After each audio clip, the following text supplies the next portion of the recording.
واجب التکریم حضرات علماء کرام، بزرگوں، بھائیوں، دوستوں، عزیزوں، آزادی ہندوستان کی تاریخ ایک بہت لمبی ہے اور اس کو چند منٹوں میں بیان نہیں کیا جا سکتا۔ ہندوستان کی آزادی اور ہندوستان پر کالے بادل کب سے چھائے، یہ ایک بہت لمبی تاریخ ہے۔ بعض لوگ اس کو 1757 سے شروع کرتے ہیں، لیکن تاریخ اور اتہاس کا اگر گہرا مطالعہ کیا جائے تو ہندوستان پر یلغار اور ہندوستان پر ظالمانہ بربریت اور ظلم کے بادل 1600 سے مندلانے شروع ہوئے تھے۔ 1600 کے اندر سب سے پہلے پرتگال حکومت نے کالی کت کی طرف پہلے ایک فیکٹری ڈالی، ایک کمپنی ڈالی جو بہت مشہور ہے کہ پرتگال حکومت دیو، دمن اور گوا میں تھی۔ تو سب سے پہلے انگریز کی آمد سے بھی پہلے یورپی پرتگال کی آمد 1600 میں ہوئی۔ اس کی کچھ حکومت کے قیام کے بعد اگرچہ ہمارے ہندوستان پر مغلیہ سلطنت کا دور چل رہا تھا، لیکن یہ مغلیہ سلطنت اور ان کے ماتحت چھوٹے چھوٹے راجاؤں کے جو ملک تھے، ان کی آپسی ناچاکیاں، آپسی اختلاف، آپسی ایک دوسرے کے خلاف سازشیں، جس کے نتیجے میں یہ ملک اندرونی طاقت کو ختم کر چکا تھا۔ اس میں اندرونی طاقت نہیں رہی تھی۔ بہرحال یہ دور چلتا رہا اور پھر 1700 کی دہائی میں 1757 کے بعد East India company, East India company کا مطلب ہوتا ہے مشرقی کمپنی، آپ ایسٹ اور ویسٹ بولتے ہیں، تو ایسٹ انڈیا کمپنی یہ انگلینڈ کی ایک کمپنی تھی جس نے کلکتہ کے اندر تاجرانہ حیثیت سے داخلہ لیا اور مغلیہ سلطنت سے اجازت لی اور اس کمپنی کو وہاں ڈالا گیا۔ اندرونی ملک کے مسائل اور ہندوستان کی آپسی افراتفری اور مغلیہ سلطنت اور راجاؤں کی آپس کی ناچاکیاں اور نااتفاقیاں، جس کی بنیاد پر ملک اپنی قوت سے کھوکھلا ہو گیا تھا۔ اور یہاں سے ایک سبق ہم کو یہ ملتا ہے کہ جب بھی آپسی اختلاف ہوگا تو یاد رکھو اللہ کی مدد ہٹے گی اور دشمنوں کا غلبہ ہوگا۔ یہ طے شدہ بات ہے اور ظاہر سی بات ہے کہ ید اللہ مع الجماعت، حدیث شریف میں اللہ کے نبی علیہ السلام فرماتے ہیں اللہ کی مدد جماعت کے ساتھ ہوا کرتی ہے، اللہ کی مدد اختلافوں کے ساتھ نہیں ہوا کرتی۔ قرآن میں ایک جگہ فرمایا لا تنازعوا فتفشلوا وتذهب ريحكم، آپس میں لڑو مت، اختلاف نہ کرو ورنہ اللہ کہتا ہے میں تمہاری طاقت ختم کر دوں گا۔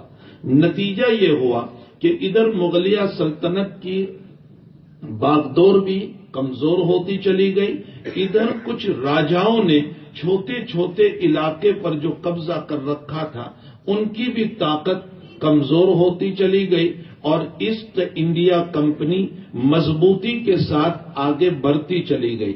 نتیجہ یہ ہوا کہ پھر ایک ہندوستان کی سرزمین پر ایک ولایت لیا ہوا اور جس کے ہاتھ میں دنیا کی باغدور بھی تھی، لیکن اللہ کا ولی اور راتوں میں رونے والا اور تہجد گزار شخصیت حضرت ٹیپو سلطان شہید رحمت اللہ علیہ، جن سے متعلق آج کل ایک نیا ڈھونگ کھڑا کیا گیا ہے اور ان کے خلاف باتیں بتائی جا رہی ہے۔ وہ آدمی تھا کہ جو رات میں 3 بجے سے اٹھ کر اللہ کے سامنے تڑپتا تھا۔ ان کی تاریخ میں یہ لکھا ہے کہ وہ سجدوں میں جا کر ایسے روتے تھے جیسا کہ چولہے پر ہاندی جوش مار رہی ہو۔ یہ اللہ کے سامنے مانگنے والا تھا، لیکن ایک وقت وہ آیا کہ پھر اس کا بھی مقابلہ ہوا اور مقابلے میں ان کا آخری جملہ تھا کہ شیر کے چند لمحات گیدڑ کے 100 سال سے بہتر ہے. یعنی میں گیدڑ کی طرح کسی کا مارا ہوا کھاؤں اور حکومت کروں، یہ نہیں ہو سکتا. اگر میری حکومت ہوگی تو اپنی بہادری، اپنی قوت اسلامی تشخص کی بقا کے ساتھ اور اسلامی شعائر کی حفاظت کے ساتھ تو ہوگی، ورنہ ویسے میری حکومت نہیں ہو سکتی. نتیجہ یہ ہوا کہ آپ ہی کا پروردہ اور آپ ہی کے ساتھ رہنے والا اور آپ ہی کا کھانے والا وہ آپ کا باغی بنا، جاسوس بنا، اور اندرونی طور پر جہاں آپ بیٹھے ہوئے تھے، آرام کر رہے تھے، چھپے ہوئے تھے، وہ جگہ بتا دی گئی اور ٹیپو سلطان شہید رحمت اللہ علیہ شہید ہو گئے. اور انگریز کا یہ کہنا ہے، جو اس وقت کا سپہ سالار تھا، جو امیر کارواں تھا، امیر لشکر تھا، اس کو بھی یقین نہیں آ رہا تھا کہ ٹیپو کا انتقال ہو گیا. بہت دیر تک تو وہ کانپتا رہا لاش کے سامنے بھی، پھر ہلایا، اور ہلانے کے بعد جب پتا چلا کہ واقعتاً انتقال ہو گیا ہے تو اب ایک اعلان ہوا، اور وہ اعلان یہ ہوا کہ حکومت ہندوستان کی ہوگی، خلق خدا کی ہوگی، اور حکم اب ہمارا چلے گا، یعنی ایسٹ انڈیا کمپنی کا چلے گا. یعنی تمہاری حکومت برائے نام رہے گی، باقی تم مخلوق تو اللہ کی ہو، لیکن قوانین، اصول اور ضوابط اب ہمارے ایسٹ انڈیا کمپنی کے چلیں گے. نام کسی کا بھی ہو، لیکن قانون جن کے چلتے ہو وہی اصل حکومت ہوا کرتی ہے. جب یہ اعلان ہوا، اس اعلان کی ہمت بھی ان لوگوں کو ٹیپو سلطان کی شہادت سے پہلے نہ ہو سکی. آپ انداز لگائیں کہ وہ اللہ کا کیسا مقبول بندہ تھا، جس کا رعب کتنا زبردست تھا. بہرحال ادھر یہ مسئلہ پیش آ گیا، اور ادھر جب ان کے حکمرانی چلنے لگی اور یہ اپنے احکام کو بنانے لگے، نافذ کرنے لگے، تو اس موقع پر شاہ ولی اللہ صاحب رحمت اللہ علیہ کا ایک عظیم المرتبت فرزند، جن کو حق تعالی نے وہ سوچ عطا فرمائی تھی کہ اس نے مستقبل کو دیکھ کر کے 1803 کے اندر یہ فتویٰ دیا کہ ہندوستان دارالحرب ہے. یہ پہلا موقع تھا، جو ابھی بچے نے اشارہ کیا کہ ہندوستان دارالحرب ہے. میں نے ابھی آپ کو بتایا کہ اس مختصر وقت میں اور چند منٹوں کے اندر ہندوستان کی تاریخ کوئی پیش نہیں کر سکتا ہے. اور آج کل ہم جو تاریخ پیش کر رہے ہیں وہ آج سے قریب 30 سال کی مصنوعی، بناوٹی، مسخ شدہ اور ترمیم کردہ تاریخ بیان کی جا رہی ہے. میں خدا پاک کی قسم حلف بخدا کہتا ہوں کہ کالج سے نکلنے والے آج کے وکیل کو پوچھو، آج کے ڈاکٹر کو پوچھو، آج کے لائر کو پوچھو، بلکہ تمہارے ایم پی اور ایم ایل اے کو پوچھو، بلکہ گاؤں کے سرپنچ کو پوچھو، خدا پاک کی قسم اس کو اپنے ماضی کی تاریخ کا اتنا بھی پتہ نہیں ہوگا کہ ہندوستان کی تاریخ کیا ہے. صرف پرچم کا لہرا دینا یہ کافی نہیں ہے. جو قوم اپنے ماضی کو بھول جاتی ہے وہ قوم مستقبل میں ترقی نہیں کر سکتی. جو قوم اپنے ماضی کو بھول جاتی ہے وہ قوم کبھی مستقبل میں ترقی نہیں کر سکتی. ہمارے پاس وہ مصنوعی 2-4 واقعات ہیں جو ترمیم شدہ ہے، جو بدلے ہوئے ہیں، جو مسخ شدہ ہے، جس کے اندر ہمیں کچھ پتہ ہی نہیں ہے. نمک سازی کا جو مسئلہ پیش آیا، میں اس وقت اس لیے کہ یہ 200 سال کی قربانیاں 5 منٹ میں بیان کر دی جائے، یہ 200 سال کی قربانیاں آدھے گھنٹے میں بیان کی جائے کہ ہمارے اکابر کی اس دیش کے لیے کیا قربانیاں رہی ہے اور کس طرح قربانیاں دی گئی.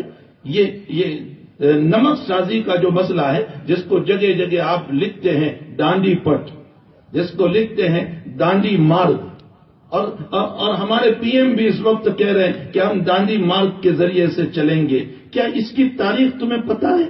یہ نمک سازی کا مسئلہ کیا ہوا تھا اور مہاتما گاندھی نے اس کو کیوں اٹھایا تھا، اور اس موقع پر ان کے ساتھ کون لوگ تھے؟ کیا آپ کو پتا ہے؟ مولانا ابوالکلام آزاد اس سرزمین گجرات میں ساتھ دوڑ رہے تھے. حفظ الرحمان سوہاروی رحمت اللہ علیہ اس موقع پر ساتھ تھے. مولانا عبد الباری صاحب آپ کے ساتھ تھے. اس کے علاوہ قریباً ہمارے 32 اکابر اس وقت داندی کچھ کے مسئلے میں ساتھ ساتھ چل رہے تھے، لیکن آپ تاریخ کو پڑھیں گے تو ایک کا بھی نام ہمیں تاریخ کے اندر نہیں ملتا ہے۔ آخر یہ تاریخ کیوں مسخ کی گئی، کیوں مٹا دی گئی، کیوں اس میں ترمیم کر دی گئی؟ اور ہمارے پاس وہی 2-4 واقعات ہیں، اور ان واقعات کو لے کر کے ہم چل رہے ہیں۔ تو 200 سال کی ایک تاریخ ہے ہماری سرزمین ہندوستان کی، اور پھر یہ اتنا ہندوستان نہیں تھا، یہ ہندوستان وہ تھا جس کے ساتھ پاکستان بھی تھا، جس کے ساتھ بنگلہ دیش بھی تھا، جس کے ساتھ برما بھی تھا، یعنی اتنا بڑا ہندوستان تھا، اور اس ہندوستان کی آزادی کے لیے ہمارے اکابر لڑتے چلے آ رہے تھے۔ بہرحال جب حضرت شاہ عبد العزیز صاحب رحمت اللہ علیہ نے فتویٰ دیا کہ ہندوستان دارالحرب ہے، اب اس کی لمبی چوڑی تفسیر ہے، حضرت کا یہ فتویٰ فارسی میں تھا۔ اس فتوے کا مطلب کیا تھا؟ اس کا یہ بنیاد ہے، یہاں سے یہ اصل بنیاد ہے۔ اس کے بعد آزادی ہند کی چرور شروع ہوئی ہے۔ اس فتوے کی بنیاد کیا تھی؟ شاہ عبد العزیز صاحب رحمت اللہ علیہ نے اس فتوے کو لے کر امت کو اس بات سے متنبع کیا کہ جو ملک دارالاسلام سے نکل کر دارالحرب میں کنورٹ ہو جاتا ہے تو وہاں اسلامی تشخص تمہارا باقی نہیں رہے گا، اسلامی اصول تمہارے ختم ہو جائیں گے۔ ٹھیک ہے، تمہیں نماز کی اجازت دی، تمہیں روزوں کی اجازت دی، تمہیں مسجد کی اجازت دی، تمہیں زکوٰۃ کی اجازت دی، لیکن اس کے علاوہ جو تمہارے پرسنلی مسائل ہے، جو طلاق کا مسئلہ ہے، جو نکاح کا مسئلہ ہے، جو میراث کا مسئلہ ہے، اس کے علاوہ قریباً 52 مسائل ہیں ہمارے جو پرسنل لا کے اندر داخل ہوتے ہیں، جس کو مسلم پرسنل لا کہا جاتا ہے۔ یہ مسائل تمہارے اب ختم ہو جائیں گے اور ان مسائل پر تم عمل نہیں کر پاؤ۔ یہ فتوے کا خلاصہ تھا کہ دارالحرب کا یہ مطلب ہے۔ پھر آپ نے دوسرا قدم یہ اٹھایا کہ آپ کے بھانجے سید احمد رحمت اللہ تعالی علیہ، جو بعد میں بالاکوٹ کے میدان میں شہید ہوئے، سید احمد شہید رحمت اللہ علیہ کو 1805 کے اندر پورے ملک کا دورہ کرنے کے لیے بھیجا۔ آپ کے ساتھ 2 ساتھی تھے، اس وقت مسلمانوں کے علاوہ کوئی نہیں تھا۔ یہ بات صاف سن لیں، آج کی مشق شدہ تاریخ کے اندر میں آپ کو بتانا چاہتا ہوں کہ جس موقع پر اس کی چرور اٹھائی گئی ہے، ہمارے اکابر کے علاوہ کوئی ساتھ نہیں تھا، کوئی قوم آپ کے ساتھ نہیں تھی۔ سید احمد شہید رحمت اللہ تعالی علیہ 3-4 علماء کے ساتھ پورے ہندوستان کا دورہ کیا۔ عنوان کیا دیا گیا تھا؟ عنوان یہ دیا گیا تھا کہ بھئی اپنے مسائل پر عمل کرو، شریعت پر عمل کرو، دین پر چلو، اور مسائل کو جو ہیں ادھر ادھر گرانے کی کوششیں نہ کرو۔ یہ ایک عنوان تھا، اور سرپرستی فرما رہے تھے حضرت شاہ عبد العزیز صاحب دہلوی رحمۃ اللہ علیہ۔ پورے ملک کا دورہ کرنے کے بعد یہ جماعت قریباً 8 مہینے کے بعد واپس آئی۔ دہلی میں پھر ملاقات ہوئی، اور ملاقات کے بعد اب ایک دوسرا دورہ شروع ہوا، اور اس وقت ایک مسئلہ نیا یہ آ گیا کہ چونکہ ملک کے حالات ٹھیک نہیں ہیں اور راستہ پر امن نہ ہو تو حج کا مسئلہ ساقط ہو جاتا ہے۔ یہ ایک انگریزوں کی طرف سے مسئلہ آیا تھا۔ اس مسئلے میں ذہن سازی کرنا ضروری تھا، ذہن بنانا ضروری تھا کہ حج ساقط نہیں ہوا ہے اور تمہیں حج کرنا ہوگا۔ ایک دوسرا دورہ کیا جس میں سید احمد شہید رحمت اللہ علیہ، مولانا اسماعیل شہید رحمت اللہ علیہ اور ان کے علاوہ کچھ اکابر تھے۔ اس موقع پر چونکہ لوگوں کے ایمان تذبذب میں آ گیا تھا اور لوگ اسلام سے انحراف کی طرف جا رہے تھے، انہی بنیادوں پر مضبوط طریق پر ایمان کو مضبوط کرنے کے لیے مولانا اسماعیل شہید نے کتاب لکھی جس کا نام ہے تقویت الایمان۔ یہ اسی بنیاد پر اس کتاب کو لکھا گیا تھا، اور ان لوگوں نے ملک کا دورہ کیا اور فرمایا کہ جو مالدار ہیں ان مالداروں کو اپنا حج فرض ہے اور جانا پڑے گا، اور یہ سارے بزرگ خود حج کے لیے تشریف لے گئے اور کلکتہ کے پورٹ کے اوپر سے یہ روانہ ہوئے۔ اور آپ عجیب و غریب، جب یہ چلے تھے تو 4 تھے، لیکن کلکتہ پورٹ پر پہنچتے پہنچتے آپ کی تشکیل کے نتیجے میں 1100 آدمی آپ کے ساتھ حج کے لیے روانہ ہوئے۔ 11 پانی جہاز کو کرائے پر لیا گیا، یہ قافلہ روانہ ہوا، ایک لمبا سا سفر ان کا رہا، اور وہاں قریباً 3-4 مہینے کا قیام رہا. 2.25 سال کا یہ لمبا سفر پورا کر کے اپنے ملک کے لیے دعائیں کر کے یہ لوگ واپس آئے. جس وقت یہ واپس آئے تو سیدھے رائے بریلی اپنے وطن میں تشریف لے گئے. اس کے بعد دہلی آ رہے تھے. 6 دن کے بعد اپنے پیر و مرشد، اپنے ماموں جان شیخ کو ملنے کے لیے، اپنے سرپرست کو ملنے کے لیے حضرت شاہ عبد العزیز صاحب رحمۃ اللہ تعالی علیہ کو اتنے میں راستے میں اطلاع ملی کہ شاہ عبد العزیز صاحب کا انتقال ہو گیا. یہ سالار قافلہ جو تھا یہ دنیا سے رخصت ہوا. اب ان لوگوں کے پاؤں جو ہیں تھوڑے سے ڈگمگانے لگے، اس لیے کہ ہمارا سرپرست تھا، اس کی دعاؤں سے ہم محروم ہو گئے. لیکن سید احمد شہید رحمت اللہ علیہ نے فرمایا کہ نہیں، ہمیں اس تحریک کو آگے بڑھانا ہے اور کسی طرح ہمارے اس ملک کے اوپر آنے والے پنجے کو اور انگریزی تسلط کو ہمیں ختم کرنا ہے. جس کے نتیجے میں مختلف سازش کرتے، مختلف قوانین بناتے بناتے یہ لوگ آگے چلے. اور ان لوگوں نے اپنے لیے سرحد کے علاقے کو بہتر سمجھا. سرحد یعنی افغان کا علاقہ، چونکہ وہ بھی اس وقت ہندوستان ہی میں تھا، تو وہاں کے علاقے کو مناسب سمجھا. اور مناسب اس لیے سمجھا کہ وہاں مکمل طور پر مسلمان ہے. اسی کے ساتھ دوسرا مسئلہ یہ ہے کہ ان مسلمانوں کے اندر غیرت بہت ہے. ان کی غیرت کام آئے گی اور ان کی میجورٹی ہمیں کام آئے گی. اس لیے انہوں نے اپنا بیس جو ہے وہ وہاں بنایا اور وہاں سے پھر مختلف قسم کے قوانین اور جماعتوں کے ذریعے سے اپنے اس کام کا آغاز کیا. لیکن گھر کو آگ لگ گئی گھر کے چراغ سے.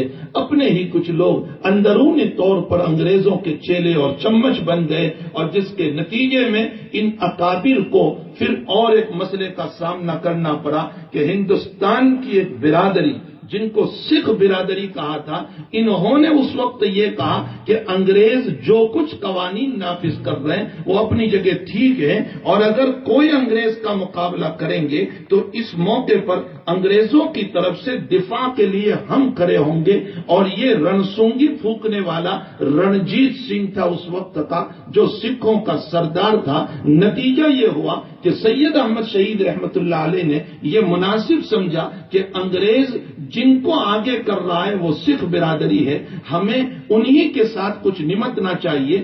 مصالحت کی کوشش ہوئی لیکن مصالحت نہ ہو سکی. نتیجہ یہ ہوا کہ بالاکوٹ کے میدان میں سکھوں اور مسلمانوں کا آپس میں ٹکراؤ ہو گیا. لیکن یہ ٹکراؤ مذہب کی بنیاد پر نہیں تھا، یہ انگریز کی پشت پناہی کی بنیاد پر تھا، جس میں سید احمد شہید رحمت اللہ علیہ شہید ہو گئے، مولانا اسماعیل شہید رحمت اللہ علیہ شہید ہو گئے، اور اس کے علاوہ 400 اکابر علماء کرام شہید ہوئے. اس کے بعد یہ جماعت پھر مان پڑ گئی. پھر اس کے بعد ایک دور آیا کہ جس دور کے اندر حضرت شیخ الہند مولانا محمود حسن صاحب رحمت اللہ تعالی علیہ، جو شیخ الہند سے مشہور ہے، وہ کھڑے ہوئے اور آپ نے مختلف طریق پر محنت کی. اس سلسلے میں ایک محنت اس میں کی تحریک ریشمی رومال. سب بولتے ہیں تحریک ریشمی رومال. پوچھا جائے ارے آج کے یہ پی ایم اور اے ایم اور ان کو پوچھا جائے یہ تحریک ریشمی رومال ہے کیا، اس کی حقیقت کیا ہے؟ تحریک ریشمی رومال کا مسئلہ یہ تھا کہ ایک ریشمی رومال کے اوپر ہندوستان کا نقشہ بنایا گیا بہت اچھے انداز کے اندر. اور ہمارے اکابر کی سوچ یہ تھی کہ ہم ترکی گورنمنٹ سے اور اس کے علاوہ ایران کی گورنمنٹ سے اپنی دیش کی آزادی میں مدد لیں، لیکن مدد لینے کے لیے ان کی آمد کا کوئی راستہ ان کو بتایا جائے. تو جس کے نتیجے میں ایک ریشمی رومال پر ہندوستان کی پورے نقشے کو بنا کر ان کی طرف روانہ کیا گیا. نام تھا ریشمی رومال، اندر میں تھا وہ ایک نقشہ تھا، لیکن راستے میں کچھ عناصر، کچھ اپنے ہی لوگ ایسے بنے جس کے نتیجے میں ریشمی رومال پکڑا گیا. انگریزوں نے اس کو پکڑ لیا اور پکڑنے کے نتیجے میں ہمارے اکابر اور خصوصاً حضرت شیخ الہند کو کالے پانی کی سزا دی. کالے پانی کی سزا کا مطلب کیا ہوتا ہے؟ سنو کالے پانی کی سزا کا مطلب ایسی اندھیری کوتھری میں رکھا جائے جہاں نہ دن میں اجالا ہو نہ رات میں اجالا ہو. ایسی اندھیری کوتھری میں حضرت شیخ الہند کو مالٹا کی جیل میں کالے پانی کی سزا دی گئی. حضرت نے اس کمرے کے اندر جہاں کوئی ونڈو نہیں، کوئی کھڑکی نہیں، ایک دروازہ، لیکن وہ بھی ایسا کہ جس کی فتن سے بھی اندر روشنی نہیں جا سکتی تھی، صرف کھانے کے لیے ذرا سا دروازہ کھول کر جیسے کتے اور بلے کو کھانا دیا جاتا ویسے حضرت کو کھانا دے کر دروازہ بند کر دیا جاتا اور حضرت اس اندھیرے میں 2 لقمے کھا لیا کرتے تھے، جبکہ یہ 70 سال کا بڈھا تھا. اس ضعیفی اور اس بڑھاپے کے اندر اس نے 2 سال اس کالی کوتھری میں گزارے جہاں انسان کو اپنا ہاتھ بھی نظر نہیں آتا. اس کو کہتے ہیں کالے پانی کی سزا. ایسے موقع پر آپ کا خادم باوفا، آپ کا شاگرد رشید، آپ پر تن من دھن فدا کرنے والا حسین احمد مدنی نور اللہ مرقدہ، ان کے لیے کوئی سزا نہیں تھی، لیکن انہوں نے یہ کہا کہ میرا شیخ اس جیل میں جائیں اور میں باہر رہوں، یہ میرا ضمیر برداشت نہیں کرتا. حضرت مدنی نے پیشکش کی کہ میں بھی میرے شیخ کے ساتھ رہوں گا. حضرت تشریف لے گئے.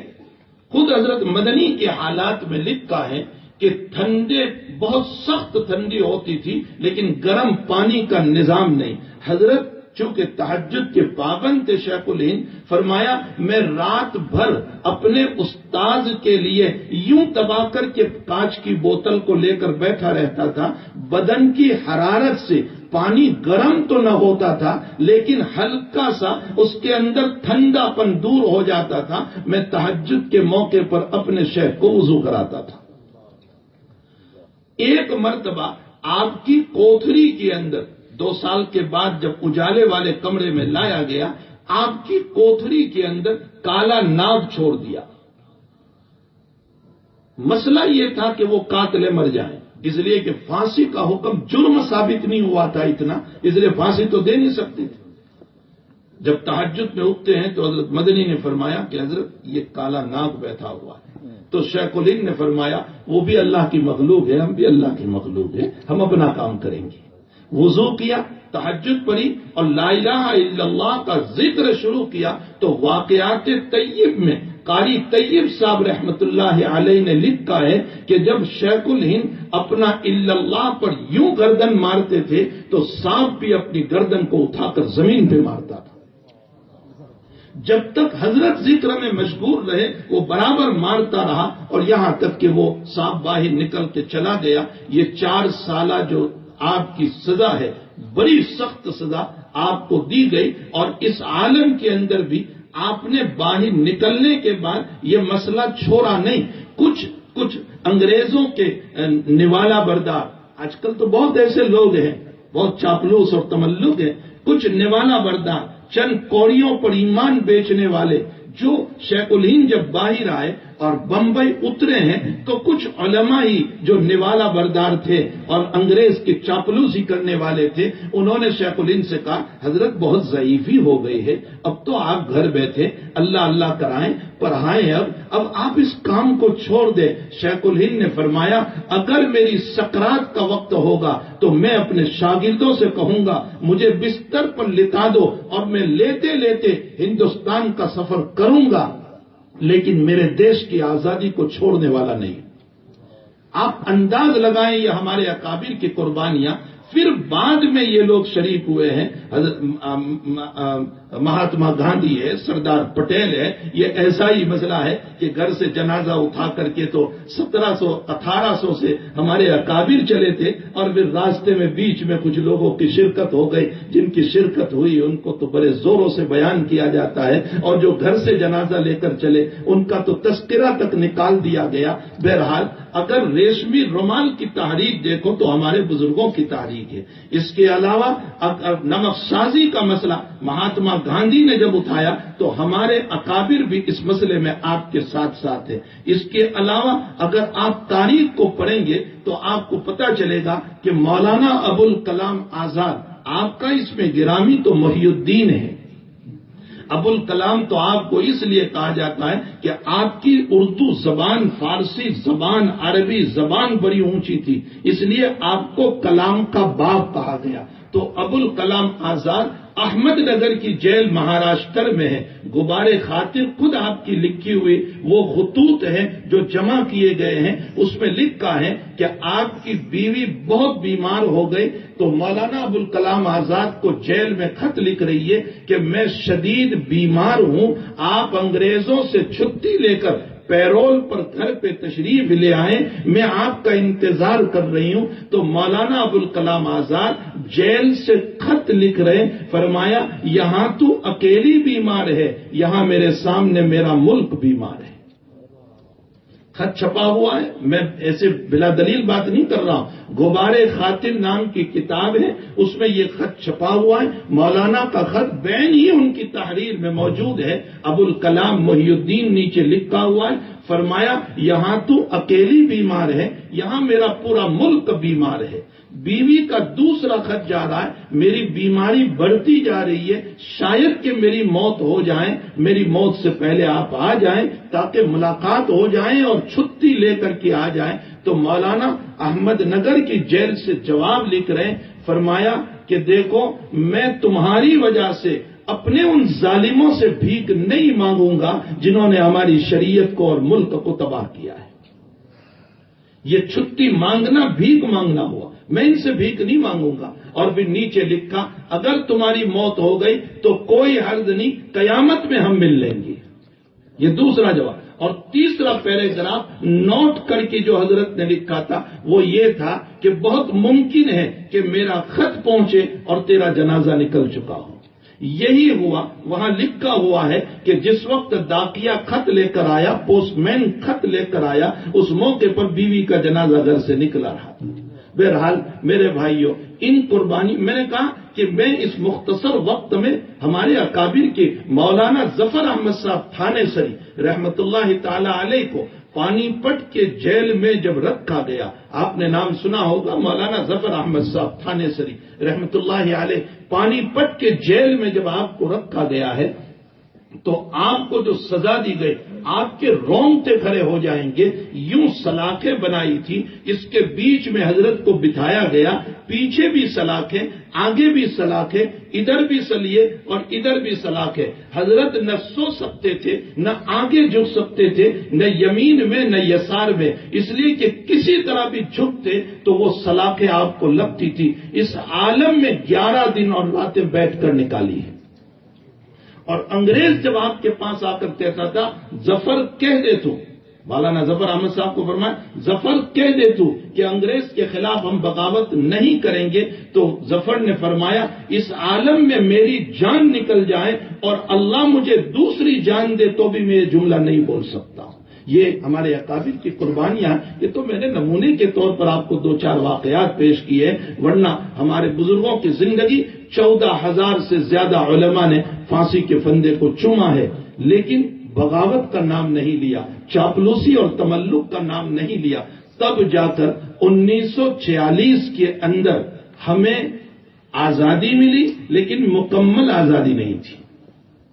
وہ آزادی کون سی تھی جس کو ہم 15 اگست مناتے ہیں، یوم آزادی، لیکن آزادی ہماری، یہ بھی مسئلہ سمجھے، مکمل آزادی نہیں تھی، بلکہ آزادی کا میننگ یہ تھا کہ ہم نے تمہیں آزاد کیا لیکن کچھ قوانین ہمارے ہی چلیں گے۔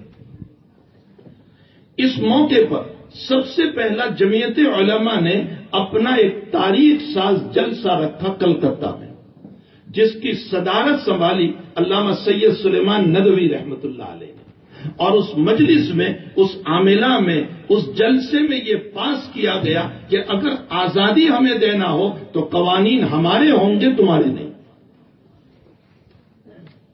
اس کے بعد 1948 کے اندر جمعیت علماء نے ایک دوسرا جلسہ منعقد کیا، جس کی صدارت حضرت مولانا مفتی کفایت اللہ صاحب دہلوی رحمت اللہ علیہ نے سنبھالی، اور اس کے اندر بڑے زوروں سے یہ مطالبہ کیا گیا کہ قوانین ہمارے ہندوستان کے ہوں گے۔ تب جا کر کے 1950 کے اندر ہمیں یہ کہا گیا کہ اچھا اب قوانین بھی تمہارے چلیں گے. یہ جو 26 جنوری جو ہم کہتے ہیں یہ ہمیں اس بات کا اعلان کیا گیا کہ اب قوانین بھی تمہارے چلیں گے. وہ یوم آزادی ہے اور اس دن کے اندر ہمیں مکمل طور پر آزادی ہمارے قوانین ہندوستان کے لا کے مطابق ہمیں اجازت دے دی گئی. میرے بھائیوں اس سے بڑھ کر مسلمانوں کے لیے تو اور خوشی یہ ہونی چاہیے کہ جس دن آزادی کا اعلان ہوا اس موقع پر 29 رمضان تھی اور مغرب کے بعد آزادی کا اعلان ہوا تھا اور دوسرے دن ہمارا یوم العید تھا.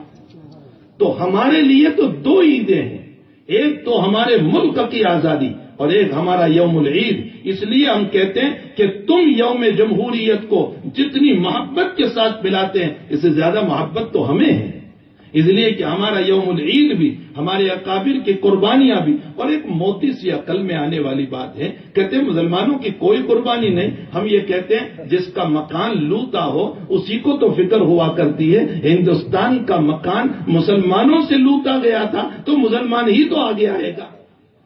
یہ ایک عقل میں آنے والی بات ہے، اس کو بے عقلی کی بات نہیں کہی جاتی. بہرحال اس کے ساتھ ساتھ ہمارے ملک کو آزاد کیا گیا اور ہمارا ایک فلیگ بنایا گیا، ہمارا ایک جھنڈا بنایا گیا.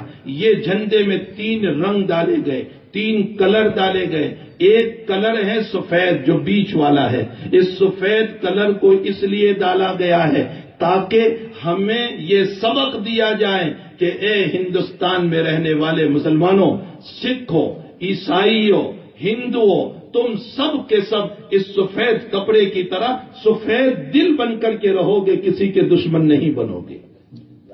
یہ فلیگ کا سفید رنگ جو ہے وہ ہمیں اس بات کا سبق دے رہا ہے تم آپس میں دشمنی نہیں کرو گے، تم کسی کو مارو گے نہیں، تم کسی کے خلاف سازشیں نہیں کرو گے، تم کسی کے گھر کو پامال نہیں کرو گے، کسی کی بیٹی کی عزت نہیں لوٹو گے. یہ سفید رنگ نے ہمیں سبق دیا. اور کیسری رنگ جو ڈالا گیا وہ ہمارے بزرگوں نے سوچ سمجھ کر ڈالا اور اشارہ کیا کہ اے لوگوں، اگر ملک کو ضرورت پڑ جائے تو اس موقع پر تم سب کے سب آپس میں مل کر اسی طرح خون بہاؤ گے جیسے کیسری رنگ کا خون ہے. تم ایک ساتھ مل کر کے اپنے ملک کی حفاظت کے لیے. آخر حمید خان کون تھا جو ٹینکوں کے سامنے اپنے جسم کو پرزا کر دیا؟ ہمارے اکابر کون تھے؟ اور پاکستان سے جب جنگ ہوئی ہے تو اس موقع پر آگے بڑھ کر کے سب سے زیادہ لڑنے والے وہ ہمارے مسلمان ہیں جنہوں نے اپنے جان کی بازی لگا دی. یہ کیسری رنگ نے ہم کو بتایا ہے کہ دیکھو تم سب مل کر کے اپنے دیش کے خاطر اسی طرح خون دینا. اور جو سبز اور ہرا رنگ ہے اس کے ذریعے سے ہمیں اس بات کی تعلیم دی گئی ہے کہ اے لوگوں، تم اپنے ملک کو اسی طرح ہرا بھرا رکھو گے، سب جو شاداب رکھو گے، اس کے اوپر کوئی آنچ نہیں آنے دو گے.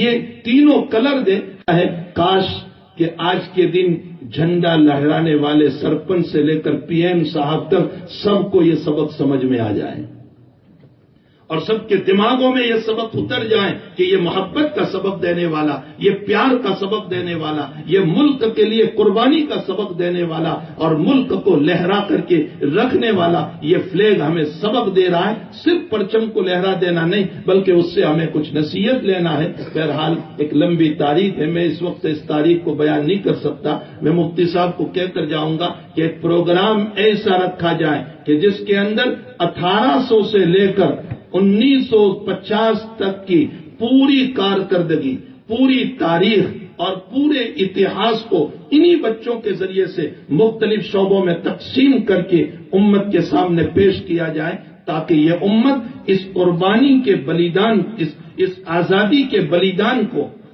اور اس آزادی کی قربانیوں کو سمجھے. اس لیے کہ جہاں ہمارے مہاتما گاندھی اور سردار پٹیل اور جواہر لال نہرو اور ان کے علاوہ بے شمار لوگوں نے بابا امبیڈکر وغیرہ نے جہاں اس دیش کے لیے قربانی دی ہے وہاں مسلمانوں کا بھی ایک بہت بڑا حصہ ہے، بہت بڑا حصہ ہے، اور اس کو بھلایا نہیں جا سکتا۔ لیکن افسوس تاریخ کو مسخ کرنے کی کوشش کی گئی، یہ بہت غلط طریق ہے۔ جب تاریخ مسخ ہو جاتی ہے تو امت کے سامنے حقیقت نہیں آ سکتی، اور جب امت کے سامنے حقیقت نہیں آتی تو پھر وہ اپنے مستقبل کو نہیں بنا سکتے ہیں۔ اس لیے ہمیں ضرورت ہے ہم اپنے مستقبل کی پوری تاریخ کو اپنے ماضی کی پوری تاریخ کو اپنے سامنے لائیں، اور آپس میں ہندوستان کی ساری قوم، ساری برادری، یہی تو ایک ملک ہے کہ جہاں قوانین بھی ہر مذہب کی رعایت میں بنائے گئے، ہر مذہب کی رعایت میں۔ ان قوانین میں، ان لا میں مسلمانوں کی بھی رعایت ہے، ہندوؤں کی بھی رعایت ہے، عیسائیوں کی بھی رعایت ہے، یہودیوں کی بھی رعایت ہے، سکھوں کی بھی رعایت ہے، جین کی بھی رعایت ہے، ساری قوموں کی اس میں رعایت کر کے بابا امبیڈکر، سردار اللہ خان، مولانا ابوالکلام آزاد، مولانا حفظ الرحمان سیوہاروی، یہ 3-8 آدمیوں کی انہوں نے مل کر کے اس کو بنایا، اور پھر اس کو پارلیمنٹ میں پاس کیا گیا۔ اس میں سارے مذہب کی رعایت کی گئی۔ افسوس کہ اس وقت اقلیت کو، اور خصوصاً اقلیت میں مسلم اقلیت کو ٹارگیٹ بنا کر کے ان کے خلاف قانون میں تبدیلی کرنا، جیسے طلاق کا مسئلہ لے کر کے آ گئے۔ بھلا جس مسئلے کا تعلق ہماری ذاتوں سے ہے، ہمارے مسلمان برادری سے ہے، اس میں حکومت کو انٹرفیئر ہوئے بغیر اس مسئلے کو مسلمان کے علماء کے حوالے کرنا چاہیے تھا، اور حضرات علماء اس سلسلے میں تمہاری رہنمائی کرتے تو یہ ایک بہترین طریق تھا۔ لیکن بجائے اس کے کہ جبراً ایک مسئلہ یہ بنا دینا کہ اس کو 3 سال کی سزا ہوگی، اگر آپ نے 3 طلاق دینے والے کو 3 سال کی سزا دے دی تو پھر اس صورت میں ایک طرف تم یہ کہتے ہو کہ 3 طلاق واقع نہیں ہوئی، یہ اس کی بیوی رہے گی، دوسری طرف کہتے ہیں 3 سال کی سزا ہوگی، تو جو نکاح میں بیوی رہی ہے اس کو 3 سال تک کھلائے گا کون؟ مسئلے کو سمجھنے کی ضرورت ہے۔ ایک طرف تم یہ کہہ رہے ہو کہ 3 طلاق واقع نہیں ہوگی اور وہ اسی کی بیوی رہے گی، دوسری طرف کہہ رہے ہیں کہ 3 سال کی اس کے شوہر کو سزا ہوگی اگر 3 طلاق دی ہے تو اگر یہ جیل میں گیا تو بیوی کو کھلائے گا کون؟ بچوں کو کھلائے گا کون؟ شریعت اسلام بھی 3 طلاق کو پسند نہیں کرتی۔ خوب سنو، شریعت اسلام بھی 3 طلاق کو پسند نہیں کرتی، بلکہ اس کو بدعت کہا گیا اور اس کو بہت ہی زیادہ غلط طریقہ کہا گیا۔ لیکن اسلام نے ساتھ ساتھ یہ بھی کہا اگر کوئی دے گا تو واقع ہو جائے گی، یعنی 3 طلاق اپنی جگہ واقع ہو جاتی ہے۔ اسلام نے پسند نہیں کیا۔ کاش یہ مسئلہ بجائے اس کے کہ آپ فیصلہ کرتے، علماء اسلام کے حوالے کرتے، علماء خود راستہ بنا کر کے تمہیں پیش کرتے، تاکہ آپس کی محبت باقی رہتی، ٹکراؤ نہ ہوتا، مسائل پیدا نہ ہوتے، پرسنل لا نہ ٹوٹتا، ایک دوسرے کے دلوں میں نفرتیں پیدا نہ ہوتی۔ اللہ ہمارے ملک کو بہت ترقی عطا فرمائے۔ حق تعالی جل شانہ ہمارے ملک کی ہر طرح کے شرور فتن سے، بلا و مصائب سے پوری حفاظت فرمائے، اور اللہ جل شانہ تمام قوموں کو آپس میں محبت کے ساتھ، پیار کے ساتھ رہ کر مل کر کے زندگی گزارنے کی توفیق عطا فرمائے۔ مولانا علی میاں ندوی صاحب کی ایک مثال پر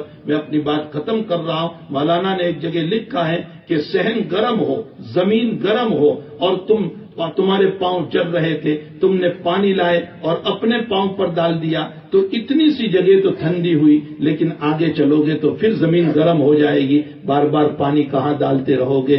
اس کے بجائے مولانا کہتے ہیں اگر پورے صحن ہی پر پانی ڈال دو تو تمہیں بھی راحت، دوسروں کو بھی راحت۔ مولانا اس مثال کو دے کر کے فرماتے ہیں تم نے صرف اپنے گھر کی حفاظت کی اور دوسروں کے گھر کو جلایا تو تمہیں سکون کہاں ملے گا؟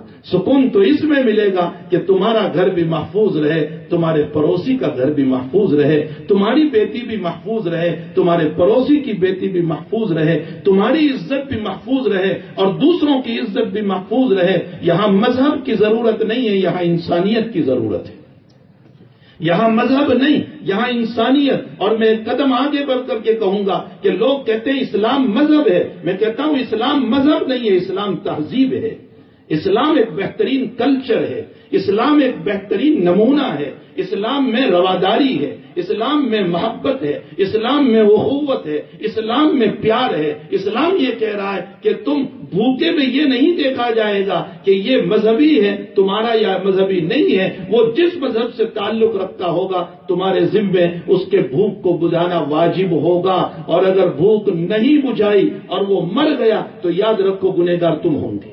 یہ جناب رسول اللہ صلی اللہ علیہ وسلم کی تعلیم ہے ہمیں۔ تو اسلام ایک تہذیب ہے، ایک بہترین کلچر ہے، ایک بہترین زندگی ہے۔ اس تہذیب کو، اس کلچر کو اور جو ہے اس انسانیت کو ہمیں آپس میں ایک دوسرے کے ساتھ محبت اور پیار کے ساتھ شیئر کرنا ہے، پھیلانا ہے، لوگوں کے سامنے لانا ہے، تاکہ نفرتیں دور ہو، محبتیں آپس میں پیدا ہو۔ اللہ جل شانہ ہماری یوم آزادی کو اور اس ملک ہندوستان کی اللہ پوری حفاظت فرمائے، اور ہماری یوم آزادی کی حقیقت کو سمجھنے کی سب کو توفیق عطا فرمائے۔ وصلی اللہ علی النبی۔